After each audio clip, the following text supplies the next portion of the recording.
सातवां घड़ा। गांव में एक नाई अपनी पत्नी और बच्चों के साथ रहता था। नाई ईमानदार था, अपनी कमाई से संतुष्ट था। उसे किसी तरह का लालच नहीं था। नाई की पत्नी भी अपनी पति की कमाई हुई आय से बड़ी कुशलता से अपनी गृहस्थी चलाती थी।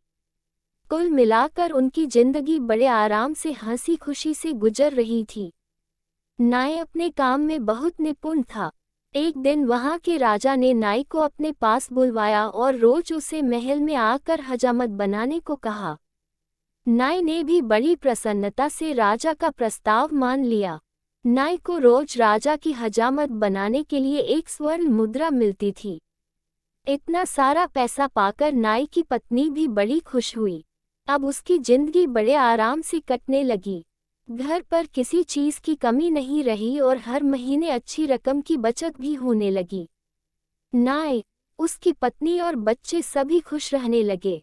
एक दिन शाम को जब नाई अपना काम निपटा कर महल से अपने घर वापस जा रहा था, तो रास्ते में उसे एक आवाज सुनाई दी। आवाज एक यक्ष की थी। यक्ष ने नाई से कहा, मैंने तुम्हारी ईमानदारी के बड़े चर्चे सुने हैं।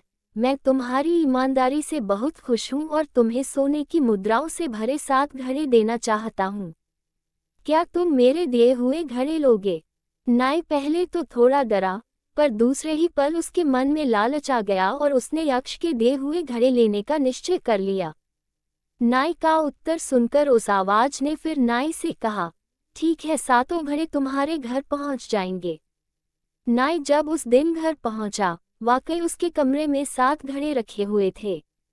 नाई ने तुरंत अपनी पत्नी को सारी बातें बताईं और दोनों ने घड़े खोलकर देखना शुरू किया। उसने देखा कि 6 घड़े तो पूरे भरे हुए थे, पर 7वां घड़ा आधा खाली था। नाई ने पत्नी से कहा, कोई बात नहीं, हर महीने जो हमारी बचत होती है वह हम इस घड़े में डाल दिया करेंगे। जल्दी ही यह घड़ा भी भर जाएगा और इन 7 घड़ों के सहारे हमारा बुढ़ापा आराम से कट जाएगा। अगले ही दिन से नाई ने अपनी दिन भर की बचत को उस 7वें में डालना शुरू कर दिया। पर 7वें घड़े की भूख इतनी ज्यादा थी कि वह कभी भी भरने का नाम ही नहीं लेता था। धीरे धीरे नाई कंजूस होता गया और घड़े में ज्यादा पैसे डालने लगा, क्योंकि उसे जल्दी से अपना 7वां घड़ा भरना था। नाई की कंजूसी के कारण अब घर में कमी आनी शुरू हो गई, क्योंकि नाई अब पत्नी को कम पैसे देता था। पत्नी ने नाई को समझाने की कोशिश की, पर नाई को बस एक ही धुन सवार थी, 7वां घड़ा भरने की। अब नाई के घर में पहले जैसा वातावरण नहीं था। उसकी पत्नी कंजूसी से तंग आकर बात बात पर अपने पति से लड़ने लगी। घर के झगड़ों से नाई परेशान और चिड़चिड़ा हो गया। एक दिन राजा ने नाई से उसकी परेशानी का कारण पूछा। नाई ने भी राजा से कह दिया अब महंगाई के कारण उसका खर्च बढ़ गया है। नाई की बात सुनकर राजा ने उसका मेहताना बढ़ा दिया, पर राजा ने देखा कि पैसे बढ़ने से भी नाई को खुशी नहीं हुई। वह अब भी परेशान और चिड़चिड़ा ही रहता था। एक दिन राजा ने नाई से पूछ ही लिया कि कहीं उससे यक्ष ने 7 घड़े तो नहीं दे दिए हैं। नाई ने राजा को 7वें घड़े के बारे में सच सच बता दिया। तब राजा ने नाई से कहा कि 7 घड़े यक्ष को वापस कर दो, क्योंकि 7वां घड़ा साक्षात लोभ है, उसकी भूख कभी नहीं मिटती। नाई को सारी बात समझ में आ गई। नाई ने उसी दिन घर लौटकर 7 घड़े यक्ष को वापस कर दिए। घड़ों के वापस जाने के बाद नाई का जीवन फिर से खुशियों से भर गया था। कहानी हमें बताती है कि हमें कभी लोभ नहीं करना चाहिए।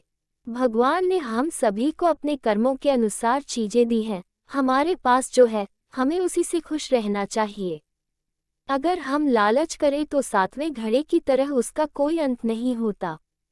इस कहानी का अंत हो सकता है आपको यकीन नहीं होगा, परंतु हमारे जीवन की शांति बिगड़ने के कारणों में से सबसे बड़ा कारण है लोभ। शांति से बैठकर सोचिएगा, अन्यथा इसे एक कहानी समझकर जाने दे। तो दोस्तों, ये कहानी आपको पसंद आई हो तो लाइक करें और कमेंट करके अवश्य बताएं और अपने दोस्तों के साथ शेयर करें और चैनल पर पहली बार आए हो तो सब्सक्राइब करना मत भूलें। धन्यवाद।